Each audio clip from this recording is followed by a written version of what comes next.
My name is the one, the king of television, KingSmith. Before 5 BTM TV. Thank you so much. You can always catch these other interviews with Celeb Jazz Extra. Subscribe. Anyways, unakorairo ndino omukulu amanyidwa nga Omulangila Ndause. Okitegedde tugenda kwatogerako ebintu bingi nnyo atunyumizeeko because a lot of sagas zibadde zibeerawo mu entertainment industry naye nga tubeera n'abantu abatalina sse. Twagala abantu abayisa abantu mu industry aba groominze batubuulire lwaki ba behaving the way they behave. So kubuze kwakola ku BTM. Labi ba BTM before 5 mwebali nyuma ebali ddala neewunyiza nnyo ate nga mutabani wange kati yakirimu ekintu kitegeeza otegeera ekintu kino so kyokola kyo kikwebaza weebale nnyo ebali ddala abalabi ba BTM mwenna mwebale nnyo okulaba pozi BTM. Kale tutandikire ndowooza ku nsonga ebadde esinga okutawanya bannayuganda eya mwami Chameleon behavior ye ne producer. What is your take on this? Ekikulu abantu abasinga obungi temumanyi Chameleon. Chameleon ni muntu wa bubadi, muntu ye muzanyi wa bubadi ate nga kirabika tebujja muggwako ate ya bwetu wekyabeeranga edda kubanga abayimbi nga Bebe Cool, Chameleon, BobiWine bo bakolanga bwe batyo okukola kabadi okukola amawulire kale nga bakuba ekikonde mu Club Silk bakuba ekikonde mu Club Silk nga ateekawo hit ng'aleetawo emmotoka asigala relevant yakuba ekikonde yalesa emmotoka empya bintu bwe bityo kati nendowooza ku myaka gyatuuseyo Chameleon takyabikola kubanga already ye brand nene nnyo be bantu abagamba tebeetaaga kusabirwa naye kyo kyenkakasa kiri kimu mbu Chameleon bwe bagamba kiringa abaana bo bagamba nti no oba neobuuza ani yakutte wano oba omanyi ku baana be yakikoze ogamba gwe wakikoze bwange obamanyi kati ku bayimbi bemmanyi Chameleon baba bagamba yagenze wabba wanaamukola bwali ne bwati nze nkimanyi abayi nga nze abadde naye mba mmanyi yakikoze era mba manyi ekiddako mbajja kujja yeegaane olwokuba ajja mu office ennene ya Lord Mayor ajja kugamba era abatanjagaliza lwa Lord Mayor era bagenda obikola era nga nali nkyogeddeko era bwe yakikola so because mumanyi I know what he can do. Which means you weren't surprised? No, I wasn't surprised. Ekyo kya bulijjo ate abatakimanyi bo balaba kipya nnyo naye that's Chameleon. Erinnya eryo Chameleon. Kino kirekawo Chameleon ku kifo kyayagala okugendako mu Uganda oba mu Kampala. Kyeŋŋamba abantu abasinga obungi mbu abalonzi baffe tebategereka ate bayinza okuba gwe baagala bwatyo kubanga kati bakoowu bo balonda muntu yenna any mad person Kampala eno yeetaaga abantu balalu oba toli mulalu tosobola gifuga kati ate ayinza okulya obwa Lord Mayor because of that bagamba ffe twagala oyo atazannya bwe bageza okugaana kino ng'ayingirawo ng'akuba bulo abalonzi bwe batebaagala. Omulangila Ndause aba producers ba association yaabwe ya petitioninze omukulu Chameleon oza kino kinaakola tekiikole. Chameleon nga bali big brand batawanya bwereere oyo mugayi munene first of all producer ekyo gye kisooka asooka okwekola ennyimba ezize ekirala baproducer bonna tebayinza kukwatagana ne baproducer abo baproducer era bali mu association eyo balina okuba be banene kati waliwo producer abato abaagala okukola ne Chameleon nga banoonya okukola naye naye nga babulamu Chameleon nga bona abamu ntino njagala kubeera n'Endawuse anjigiriza bampe platform buki banoonye kyokka so bw'owulira oli ng'agamba tugenda kukola era tugenda ku petitioninga omusajja tuleme kuddamu kulya music muzenya. You don't know. That's a big brand. Oyo gayi munene nnyo era ndowooza mwandibadde muteesaganya naye bulungi nnyo kubanga naye ludda omanyi Chameleon ye muntu akola ekintu mu bantu at the end of the day nadde ebbali nakkubira essimu nanga mwana nsonyiwa ebintu biveeko biki ate n'ekirala birds of the same feathers fly together kati awo ojja balaba nga balina ebbawa kamuze mu Chameleon brand ye n'ebbawa brand ye eriwe egenda okukosebwamu eno saga yonna yabaddewo at the end of the day bbawa ajja kufuna obuzibu nze nkubuulidde andi yadde victim oli munene kyegambe mutino oyinza okuzanya ku ngoma ennene bawa is a good producer era amanyiddwa akuba ennyimba z'abayimbi bangi nnyo naye ayinza okuba akoze ekintu kino avuddeyo n'ayomba n'obusungu bwabadde bungi ne badde ebbali ne babiteesaganya ne biggwa naye ku biwuliddwa ku bbawa byakola abayimbi nabyo bijja kuvaayo Chameleon ate ayinza okuyita ye abayimbi bonna bawa be yakola kwati n'ababonyabonya muliwa kati abantu ne batamu bbawa and producers come and go but musicians never go they are there so kati bawa alina okubeera conscious yandibadde conscious ate yandibadde akakana ekintu kino nakitwala mpolampola ekirungi katanakudda mu kwogera noza byadde bivuddeko ebimutimba buli ku mutwe manyi nze nali nnyo omwenge nenguvaako nze manyi ekiva mu mwenge ate yebbawa ye musajja munywa kintu ekyo which is not bad nze simugaana kunywa mwenge gwe naye obusungu buba bungi omuntu nga nywedde omanyi omutamivu bagamba tabagambwa naye kyayogera kiba kyekyo so bawa just calm down so studying a situation everything will be fine.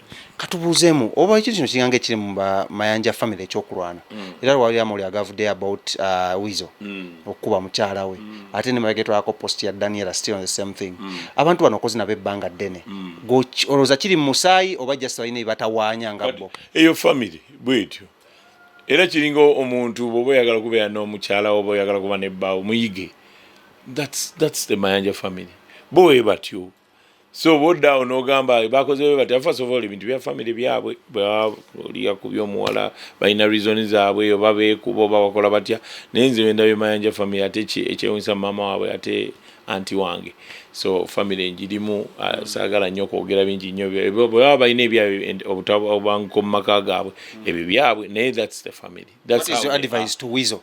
Wizo sijja mu advisinga musajja mukulu naye asobola ku advising ate bw'aba akubye omukazi alina reasons ze ekitegeera sijja zinga kubanga waliwo ekintu kyokola nebagamba naye musajja lwaki wakoze ekintu ekyo ambeera ne reason oyinza okusanga nga nina omukazi wange mubi nnyo nogamba lwaki oyo omukazi gwalonze naye amuyinamu ekyama so alina problems ze naye tugende ku nsonga ya Zari. I know Zari omanyi nnyo wamulaba nga ayingira industry eno si mu kuyimbako kabula being even transforming into being a socialite. Yes. Soko tuyenkoko kumbozi ne Zari. Zari is my friend. Zari yali akajja mu Uganda nga ayimba moti ya Monkwasa. Amoti nangamba waliwo omuyimbi yabadde azze kuno ent studio bamita Zari wandibadde omutaasa Zari na connectinga nange ne tubika in fact nze nasooka omuteeka ku stage okuyimba ne muteeka ku show za Bebe Cool buli omu ngagamba who is this beautiful lady naye nga nze mu fronting mu kintu ekyo so Zari tuvudde way back tubadde twemanyi though we take long to talk naye nga Zari is my friend just friend. Yeah, she's a good friend, very good friend. Kale Zari waliwo era still controversy mbaddeko mu mawulire nenjagala era still gobo omulyako gwa amumanye nnyo oza Zari okuva nayingira mu kintu ky'obyobufuzi attacking people power and siding gwenga Zari omulamu ekintu ky'obufuzi ewantu wona ekisooka mwe mulowooza kyabyabufuzi kino kiri Zari she's not a politician, she's not and ate muntu naye nga abantu abalala alina eddembe eryogera yabuuza bannange omusajja ono alina ebisanyizo ebikolawo ebiti naye olwakuba bali pizi bo ne bamuwa nga bomanyi bo kasoyogera ku Bobby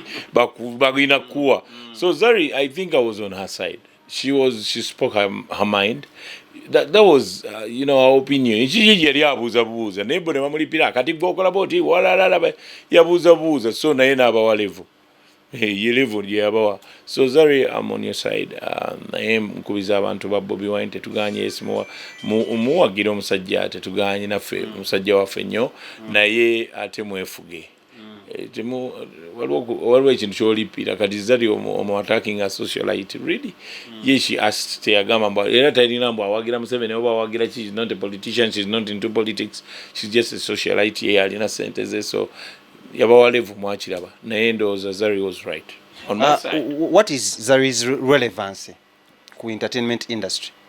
Zari wamaanyi nnyo because ye ayinza yaliko omuyimbi nakivaako naye relevance eri nti she's a socialite amanyiddwa ennyo si mu Uganda yokka she's international so bwe wagamba mutino categories zaba people abali mu industry music industry oba mu industry yonna Zari naye omugjayo sebo she's a boss lady omukyala munene nnyo akoze byonna ebiraga Zari because she's now tugamba single mother tukitwale bwe tutyo single mother ate nebyamugwako byonna mubirabye ate afollowingibwa sebo yaba celeb munene nnyo era be international celebrities betuyinza okwogerako mu Uganda abayinawo wako manyi kigamu celebrity kyayononebwa wano mu Uganda buli omu celeb lwakuba amanyiddwa naye celeb oyinaki kyekizibu kyokka ekiri mu baceleb kyobola ffe tetulabikalabika okuba abantu balina ebintu nalina Mike Mukulalulina agamba kati abaana balaga emmotoka ne balaga bino kati nze nzya ennyonyi n'ezya ebiki kwegamba otunula eno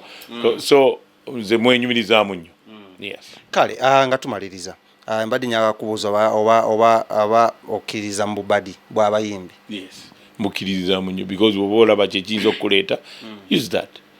Era lwe twabukola nnyo ne babebe nnyo ekyokulinnya emmeza wakira mpamawazi oba mwali bato ebyo byonna baali bubadi waffe nga twagala mututegeere alinye ku meza ya Nnabagereka bamutegeera who is that guy alinye ku meza ya Nnabagereka. Yeah, that's the big size. How is Bebe Cool? Mulungi naawe nnyo atubuzeeko gyali bingi andi kati music tuyina videos tuyina nyingi tetwagala kuta tusirise tula covid agenda maaso ate kati oyogera ki era omuntu afulumya oluyimba nga lwa dance oba lwa kuba dance bagenda luzinirawa nowhere. So coming it down industry edit down naffe tubeere down. Omulangila Ndause, your top 5 as I let you go. What top 5 songs? My God, kati obaziriwa simanyi obanjogereji. Of course njagamba enyimba amanyize manager wa Minayo ne top kedegeto we pon. Minayo ina akayimba kakapya baketa nyiga. That's the new video. Okay. That's Number 5. My musicians benonya. Of course, yes. Top kedegeto we pon. I know limba lita olina amanyi. Is number 4, number 3. Number 3 walolimba lwa mwana mulenzi ono bamuyita ni Chris Evans. He has got a nice song. Olupya. It's a nice one. There's Copycat. I know limba legondi. Ndwelabidde. It's a nice one also. The new one. Okay, number 1. Simanyi bulungi nnyo biki. BEBECOOL number 1. Kale ebigambo ebisemba eri bafanze bona abakulaba. BTM bali nnyo okulaba era mbakubiriza mutulabe naye nze bamuyita Omulangila Ndause bamuyita Judge Ndause erinnya baali mpadda so kati kitandise okulaga mutino yes me industry tuli very relevant mbakubiriza mbane mukozese bulungi nnyo gavumenti ebiragiro bye bagamba covid ono gyali tebabalimba taliyo gyali ekirungi beerudi babajje ku nguudo kati ndooza mulyoke. Kale bye bigambo okuva ewa jjajja taata ate nga ye Mulangila tumanyi we've learned a lot from himself. So thank you so much for watching. My name is One the King. Abadde ku kamera mwita Zanda, 4th Zanda. Tulabagane ate onakolodako.